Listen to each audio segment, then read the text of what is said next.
নাই, ইন্টারনেট কখন আসবে তাও জানে না, অথবা ইন্টারনেট থাকলেও সেই ইন্টারনেটের গতি অনেক স্লো। যাই হোক, তারপরেও ইন্টারনেট ব্যবহার করে, সেখান থেকে লোকজন কিছু তথ্য পাঠাতো, কিন্তু এখন পুরোপুরি ইন্টারনেট বন্ধ করে দিয়েছে সরকার। সরকারের এই ইন্টারনেট বন্ধ করার বিরুদ্ধে আমেরিকার ইলন মাস্ক, এক্স এবং এক্সের যে মালিক, স্পেস এক্সের যে মালিক, সে বলেছে আমি ইরানে ইন্টারনেট দেওয়ার কথা ভাবছি।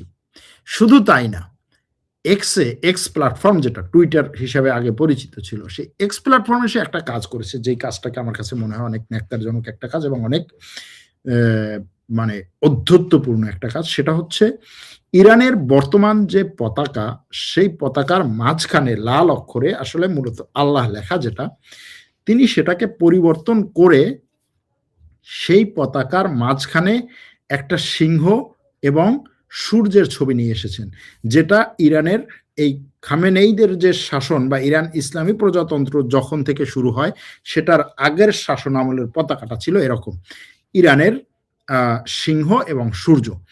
ইলন মাস্ক তার এক্স প্ল্যাটফর্মে বলেছে যে ইরান লেখলে যেই পতাকাটা আসবে এখন, সেই পতাকাটা হবে এই নতুন স্টাইলের পতাকা। এখন এটাকে কিভাবে আপনি মূল্যায়ন করছেন? দেখুন, রাষ্ট্র আরেকটা রাষ্ট্রকে স্বীকৃতি দেয়, একটা রাষ্ট্র আরেকটা রাষ্ট্রকে স্বীকৃতি দেয়, দুইটা রাষ্ট্র স্বীকৃতি দেয়, পাঁচটা রাষ্ট্র স্বীকৃতি দেয়। যেমন সোমালিল্যান্ডকে স্বীকৃতি দিয়েছে ইসরায়েল, কিন্তু কোনো দেশ মানছে না, সোমালিয়াও মানছে না। সেটার যতটা প্রভাব, তার চেয়ে অনেক বেশি প্রভাব হচ্ছে এই এক্স প্ল্যাটফর্ম যে সিদ্ধান্ত নিচ্ছে। কেন এটার প্রভাব অনেক বেশি? আপনি দেখুন, এখন ইরানের যেই সমস্ত সরকারি কর্মকর্তা অথবা সরকারের পক্ষের যারা, তারা ইরান নিয়ে যে কোনো টুইট করার ক্ষেত্রে বা পোস্ট করার ক্ষেত্রে এখন আর ইরানের পতাকা ব্যবহার করতে পারবে না। তারা কি ওই আগের পতাকা ব্যবহার করবে, যেটা অফিসিয়াল পতাকা না, ইরানের অফিসিয়াল পতাকা না, আপনি সেটাকে নিয়ে আসছেন পতাকা হিসেবে, সেই পতাকা তারা ওখানে ব্যবহার করতে পারবে না। তার মানে হচ্ছে তারা যত টুইট করবে সেগুলোতে এখন আর পতাকা ব্যবহার করবে না। এমনকি তারা আগে যে সমস্ত জায়গায় তাদের কি বলে, তাদের যে হচ্ছে প্রোফাইলে, সে সমস্ত জায়গায় তারা যে পতাকা ব্যবহার করতো, সেগুলো এখন অটোমেটিকলি সেই আগের পতাকায় চলে যাবে।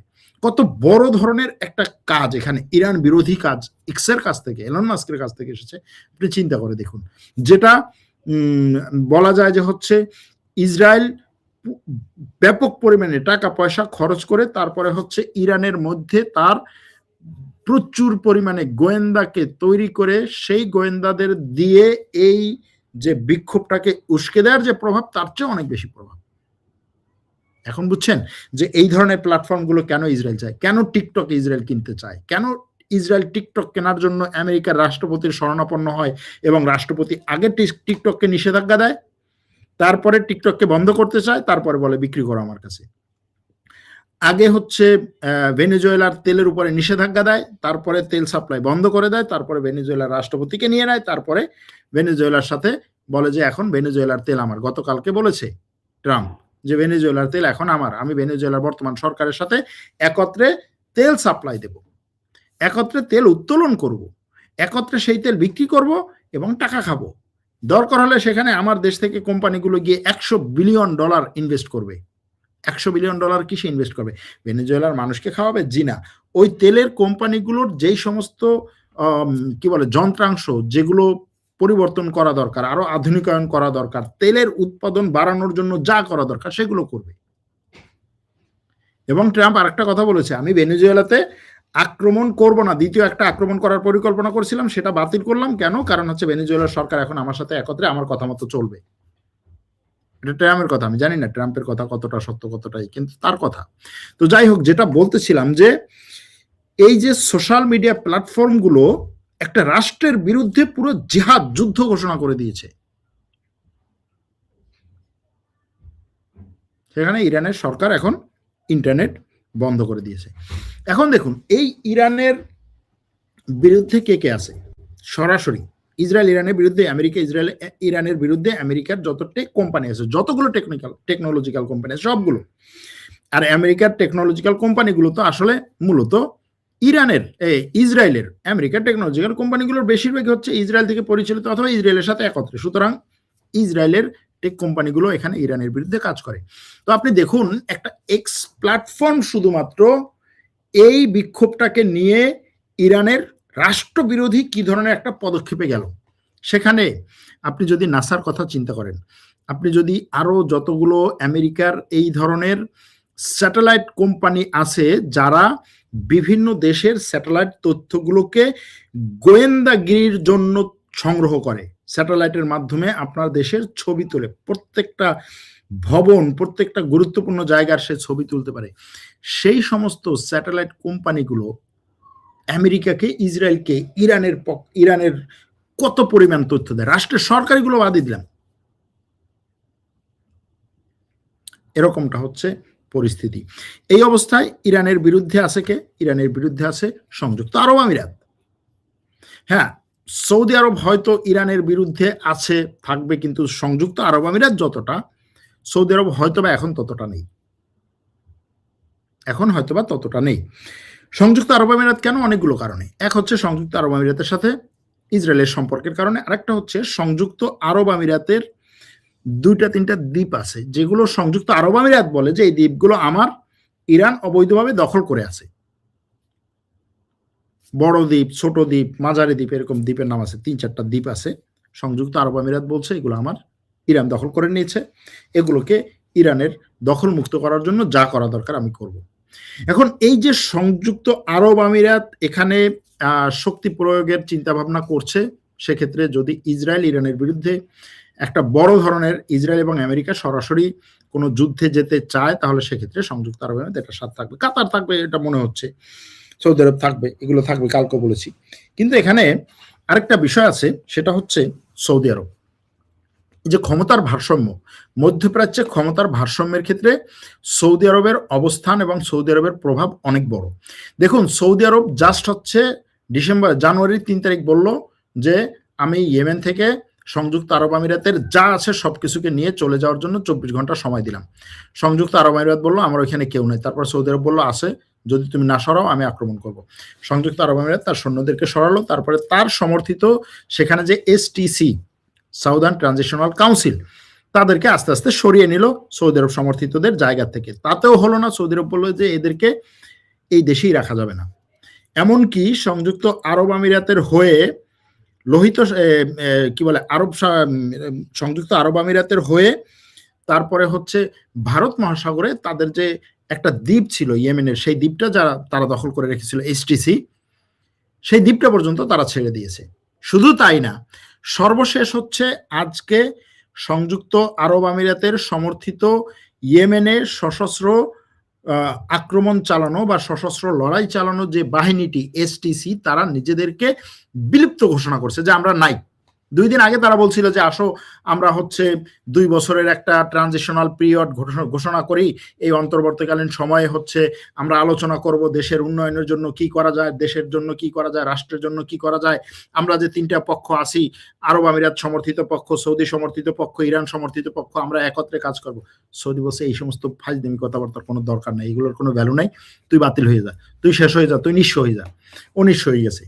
এখন এই নিঃস্ব হওয়াটা বা সংযুক্ত আরব আমিরাত পন্থীদের যে পুরোপুরি ইয়েমেন থেকে নিঃস্ব হয়ে যাওয়াটা কি মিন করে? এটা হচ্ছে এই জিনিসটা মিন করে যে মধ্যপ্রাচ্যে আরব বসন্ত যে ঘটেছিল, আরব বসন্তটা যত বড় পরিমাণে একটা ধাক্কা দিয়েছিল, যত বড় পরিমাণে একটা প্রভাব ফেলেছিল মধ্যপ্রাচ্যে, যত বড় পরিমাণে একটা বিশাল কি বলে এটাকে মানে পরিবর্তন নিয়ে এসেছিল, এখন যে পরিস্থিতি সেটা ঠিক সেটার সমান বা তার চেয়েও বড় একটা ধাক্কা নিয়ে এসেছে মধ্যপ্রাচ্যে। যদিও বর্তমানের এই সময়টাকে সেই সময়ের সাথে তুলনা করা যায় না। এখানে তিউনিশিয়ার মতো কোনো একজন কোনো একজন ব্যবসায়ী তার গায়ে আগুন দেয় নাই। এখানে অন্যান্য আরব দেশগুলোর মতো যুব সমাজ সোশ্যাল মিডিয়ার সাপোর্টে সরকার বিরোধী আন্দোলনে আসে নাই, জাগে নাই। কিন্তু এখানে সংযুক্ত আরব আমিরাত যেভাবে সৌদি আরবকে দমিয়ে রেখে নিজের প্রভাব বিস্তার করার জন্য ব্যাপক পরিমাণে একটা ছক কষেছিল ইসরায়েলকে সাথে নিয়ে, যেটাকে অনেকেই বলেন 2 স্পার্তা।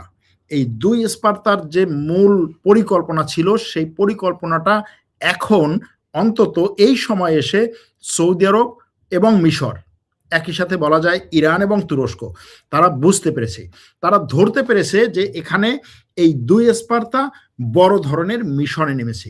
দুই স্পার্তা বলতে কি বোঝানো হয়? স্পার্তা হচ্ছে প্রাচীন গ্রিকের একটা জায়গা, ভূমধ্যসাগরের তীরবর্তী একটা ছোট্ট অঞ্চল, যেই অঞ্চলটার সামরিক এবং রাজনৈতিক অর্থনৈতিক শক্তি এত বেশি ছিল যে তারা নিজেদের অঞ্চলের বাইরে অন্য জায়গা দখল না করে সেই সমস্ত জায়গায় তাদের পুরো প্রভাব খাটাতো এবং প্রভাব খাটানোর মাধ্যমে সেখান থেকে তারা সব ধরনের ফায়দা নিত, অর্থনৈতিক, রাজনৈতিক, সামরিক এবং খনিজ সম্পদগত। ঠিক সেইখান থেকে এসেছে এই স্পার্তা, অর্থাৎ ছোট আকারে ছোট কিন্তু তার প্রভাব এবং তার ক্ষমতার সব জায়গায় সে দেখায়। ঠিক সেইভাবে সংযুক্ত আরব আমিরাত এবং ইসরায়েল এই অঞ্চলে, শুধুমাত্র মধ্যপ্রাচ্য অঞ্চলেই না, আফ্রিকা অঞ্চলে, বলকান অঞ্চলে, মধ্য এশিয়াতে, মুসলিম বিশ্বে ব্যাপক পরিমাণে প্রভাব বিস্তার করছে এবং এই ক্ষেত্রে তারা আর কাউকে কোনো ধরনের ছাড় দিতে চায়নি। ঠিক সেই জায়গায় এসে সৌদি আরব বলছে থামো, তোমাকে থামাই দেওয়া দরকার, তুমি যেই জিনিস নিয়ে আগাচ্ছ এই জিনিস নিয়ে আগানোর কোনো সুযোগ তোমার নেই। এখন এই যে কৌশল অবলম্বন করছে সংযুক্ত আরব আমিরাত, যে সে ইয়েমেন থেকে পুরোপুরি তার এত বছর টাকা পয়সা দিয়ে, অর্থ সম্পদ, তারপরে হচ্ছে অস্ত্র শস্ত্র দিয়ে যেই গোষ্ঠীটাকে সে বড় করেছে, শক্তিশালী করেছে, সেই গোষ্ঠীটা একদিনের মধ্যে পুরোপুরি একেবারে নিজেকে বিলুপ্ত করে দেয়া, এটা বড় ধরনের একটা ধাক্কা সংযুক্ত আরব আমিরাতের জন্য, সৌদি আরবের জন্য বড় ধরনের একটা পাওয়া। কিন্তু এই পাওয়ার পরে সৌদি আরব কি সংযুক্ত আরব আমিরাতকে অন্য সব জায়গায় ধাক্কা দিবে? এটা হচ্ছে বড় প্রশ্ন। তার মধ্যে একটা হচ্ছে সোমালিয়া। সৌদি আরব বলেছে যে সোমালিয়ার পুরো আকাশ সীমার মধ্যে, সোমালিয়ার সরকার যে সিদ্ধান্ত নিয়েছে যে পুরো আকাশ সীমার মধ্যে এটার পুরো দায়িত্ব হচ্ছে সোমালিয়ার এবং এটার মধ্যে অন্য কাউকে ঢুকতে দিবে না, আমরা সেটাকে সমর্থন দেই, এটা সৌদি আরব বলেছে। এবং সৌদি আরব খুব সম্ভবত সোমালিয়ার একটা দ্বীপও ব্যবহার করার অনুমতি পাবে। এখন এই সংযুক্ত আরব আমিরাত আর হচ্ছে ইসরায়েল সোমালিল্যান্ডে বিভিন্ন ধরনের বিমান পাঠানোর যে খবর পাওয়া যাচ্ছে সেটা কন্টিনিউ করবে এবং সেক্ষেত্রে সৌদি আরবের ভূমিকা কি হবে এটা দেখার বিষয়। দ্বিতীয় আরেকটা হচ্ছে সুদানে। সুদানে সৌদি আরব বর্তমান সুদানের যে সেনাবাহিনী তাকে সাপোর্ট দেয়, সেখানে সেনাবাহিনী কু করে ক্ষমতায় এসে সামরিক জান্তা বা জান্তা সরকার সেখানে গঠন করেছে। আর এর বাইরে আবার প্যারামিলিটারি বাহিনী সেনাবাহিনীর বিরুদ্ধে লড়াই করছে, বহু মানুষ, শত শত হাজার হাজার মানুষ সেখানে নিহত হয়েছে। সৌদি আরব বলছে আমি সেখানে সেনাবাহিনীর পক্ষে আছি সুদানের, কারণ সৌদি আরব হচ্ছে লোহিত সাগরের এক পারে, সুদান হচ্ছে অন্য পারে। সৌদি আরব চায় সুদানে সেখানে সরকার যদি ক্ষমতায় থাকে তাদের সাথে একটা সমঝোতায় আসতে পারবে। কিন্তু সংযুক্ত আরব আমিরাত সুদানে বিচ্ছিন্নতাবাদীদের বা এই যে প্যারামিলিটারি গ্রুপ তাদেরকে সাপোর্ট দেয় এবং সেখানে একটা সুদানকে ভেঙে দারফুর অঞ্চলে একটা রাষ্ট্র গঠন করতে চায়, যেমনটা সংযুক্ত আরব আমিরাত চায় লিবিয়াতে। লিবিয়াতেও এখন দেখা যাচ্ছে সংযুক্ত আরব আমিরাত যেই গোষ্ঠীটাকে সাপোর্ট দিচ্ছে খলিফা হাফতারকে, সেই খলিফা হাফতারের সাথে অন্যরা সমর্থন, একদিকে যোগাযোগ বাড়ানোর চেষ্টা করছে, অন্যদিকে আবার সেই খলিফা হাফতারকে তারা চাপ দিচ্ছে সংযুক্ত আরব আমিরাতের সাথে যেন সম্পর্ক কমায়। মিশর একসময় খলিফা হাফতারকে ব্যাপক পরিমাণে সাপোর্ট দিত সংযুক্ত আরব আমিরাতের সাথে একত্রে, কিন্তু মিশর এখন দেখছে যে নীলনদ থেকে শুরু করে মিশরের পাশেই থাকা যে লোহিত সাগর, এই পুরো অঞ্চলে সংযুক্ত আরব আমিরাত ইসরায়েলের সাথে যেই পরিকল্পনা নিয়ে আগাচ্ছে সেই পরিকল্পনা আসলে মিশরের অস্তিত্বের উপরে ধাক্কা। সুতরাং সেখানে মিশর চাইছে যে এই মুহূর্তে সংযুক্ত আরব আমিরাতকে ঠেকানোর জন্য সৌদি আরবের সাথে একত্রিত হওয়া। ওদিকে আরো কিছু খবর এসেছে, খবরগুলো এখনো পর্যন্ত আমি নিশ্চিত হতে পারিনি, তারপরে বলে রাখা দরকার। সেটা হচ্ছে যে তুরস্ক চাইছে সৌদি এবং পাকিস্তানের যে একটা সামরিক চুক্তি হয়েছিল সেই সামরিক চুক্তিতে তুরস্ক যুক্ত হতে চায়, এরকম খবর। যদি তুরস্ক সেখানে যুক্ত হতে চায় তাহলে হয়তো কিছুদিন পরে আমরা বলতে পারবো বা দেখব যে মিশরও সেখানে যুক্ত হতে চাইবে। সৌদি আরব, মিশর, তুরস্ক, পাকিস্তান যদি এরকম একটা সামরিক জোট হয় তাহলে সেই সামরিক জোট এই অঞ্চলে নতুন ভারসাম্যে ধাক্কা দেবে। আরেকটা খবর সেটা হচ্ছে সিরিয়ায় গত 2 দিন ধরে সিরিয়ায় আমেরিকা এবং ইসরায়েল সমর্থিত পিকেকে ওয়াইপিজি সিরিয়ার সরকারি বাহিনীর উপরে, সিরিয়ার সরকারি বাহিনীর অধীনে থাকা জায়গাগুলোর উপরে আক্রমণ চালিয়েছিল। তারপরে সিরিয়ার সরকার 2 দিন অপেক্ষা করার পরে গত রাতে তাদের উপরে আক্রমণ করেছে। সেই আক্রমণের পরে তাদেরকে ঘেরাও করেছে, বিশেষ করে আলেপ্পোর একটা প্রত্যন্ত অঞ্চলে। পরবর্তীতে তাদের সাথে একটা সমঝোতা হয়। সমঝোতা আসলে তাদের সাথে না, আমেরিকা ইসরায়েলের সাথে। সেই সমঝোতায় সিরিয়ার সরকারকে এটা মানতে বাধ্য করা হয় যে অন্তত এই পিকেকে ওয়াইপিজি সশস্ত্র গোষ্ঠীকে ওই জায়গা থেকে চলে যাওয়ার সুযোগ দেয়া হোক। সিরিয়ার সরকার সেটা মেনে নিয়ে তাদেরকে সেখান থেকে বের হওয়ার জন্য, নিরাপদে যাওয়ার জন্য একটা রুট তৈরি করে দেয়, তারা চলে যায়। এখন এই ঘটনার পরপরই যে জিনিসটা সামনে আসছে সেটা হচ্ছে সিরিয়ার এই অন্তর্বর্তী সরকারের সাথে ইউরোপ থেকে ইউরোপীয় কমিশনের প্রধান এবং ইউরোপীয় কমিশনের প্রধান এবং ইউরোপের যে 2 জন প্রধান, একজন হচ্ছে ইউরোপীয় কমিশনের, আরেকজন হচ্ছে ইউরোপীয় কাউন্সিলের, এই 2 প্রধান সিরিয়ার সরকারের সাথে দেখা করতে যায় সিরিয়ার রাজধানীতে। তারা গিয়ে সেখানে বলছে যে আমরা সিরিয়ার ঐক্য এবং পুরো একটা সিরিয়ার অখণ্ড সিরিয়াকে আমরা সমর্থন দিই। অখণ্ড সিরিয়ার কথাটা কেন আসে? কারণ হচ্ছে সেখানে পিকেকে ওয়াইপিজি সিরিয়ার অর্ধেকের কাছাকাছি একটা জায়গা দখল করে রেখেছে এবং ইসরায়েলের পুরোপুরি সমর্থনে। এখন ইসরায়েল এবং আমেরিকা এই পিকেকে ওয়াইপিজিকে যেভাবে সমর্থন দিচ্ছে, সেই সমর্থন যদি কন্টিনিউ হয় তাহলে সিরিয়ার সরকার তাদের বিরুদ্ধে শক্তিশালীভাবে আগাতে পারবে না এবং ওই জায়গার দখলও নিতে পারবে না। কারণ সিরিয়ার সরকারের সাথে পিকেকে ওয়াইপিজির গত বছর একটা চুক্তি হয়েছিল যে তারা সরকারি বাহিনীর অংশ হবে এবং এই জায়গাগুলো সরকারের অধীনে চলে যাবে, কিন্তু সেই চুক্তি স্বাক্ষর করার পরও তারা সেটাতে কোনো ধরনের বাস্তব প্রয়োগে যায় নাই ইসরায়েলের সমর্থনে। এখন সিরিয়ার সরকার যেটা করেছে, তারা ইসরায়েলের সাথে একটা চুক্তি করেছে। ইসরায়েল, আমেরিকা এবং সিরিয়ার সরকার একটা চুক্তি করেছে যে এই 3 দেশের বাইরে অন্য কোনো একটা দেশে ইসরায়েল এবং সিরিয়ার মধ্যে একটা গোয়েন্দা কমিটি গঠন করা হবে, যেই গোয়েন্দা কমিটি এই 2 দেশের গোয়েন্দা তথ্য শেয়ার করবে। অর্থাৎ সিরিয়া এবং ইসরায়েল এরা গোয়েন্দা তথ্য শেয়ার করবে। এই গোয়েন্দা তথ্য শেয়ারের মাধ্যমে তাদের 2 পক্ষের মধ্যে সম্পর্ক এবং বিশ্বাস গড়ে উঠবে। সেটার মাধ্যমে ইসরায়েল একটা সময় পরে সিরিয়ার উপর আর আক্রমণ করবে না, এরকমটি একটা ধারণা করা হয়। এরকম একটা জিনিস নিয়ে আগাচ্ছে। এটা কতটা বাস্তবায়ন হবে, কতটা আসলেই হবে কি হবে না সেটা জানি না, তবে এদিকে আগাচ্ছে সিরিয়া। প্রায় 5 বার ইসরায়েলের সাথে বসেছে সিরিয়ার পররাষ্ট্রমন্ত্রী, সিরিয়ার প্রতিরক্ষা মন্ত্রী, সিরিয়ার গোয়েন্দা প্রধান। সেগুলো নিয়ে আলোচনা হচ্ছে। ইসরায়েল সিরিয়ার মধ্যে কেমন একটা চুক্তি হতে পারে। খুব সম্ভবত এই 2 দেশের মধ্যে আব্রাহাম চুক্তির মতো একটা চুক্তি হওয়ার সম্ভাবনা আছে। সেটা না হওয়া পর্যন্ত সিরিয়ার দক্ষিণ অঞ্চলে ইসরায়েল আক্রমণ করতেই থাকবে এবং দক্ষিণ অঞ্চলের অনেকগুলো গ্রাম অলরেডি ইসরায়েল তার দখলে নিয়ে সেগুলোতে বিভিন্ন সময়ে হচ্ছে সে চেকপোস্ট বসায়, বিভিন্ন সময় সে যাকে ইচ্ছা তাকে ধরে নিয়ে যায়, এরকম একটা পরিস্থিতি। উত্তর পশ্চিম তীরে যেরকম ইসরায়েল করে ঠিক সেইভাবে সেরকম একটা অবস্থা। তবে যদি সিরিয়ার সাথে ইসরায়েলের এ ধরনের কোনো চুক্তি হয় তাহলে হয়তোবা ইসরায়েল এবং আমেরিকা এই পিকেকে ওয়াইপিজিকেও বিক্রি করতে পারে, যেটাকে অনেকে বেইমানি বলেন, যে পিকেকে ওয়াইপিজির সাথে হয়তো বেইমানি করে ফেলতে পারে।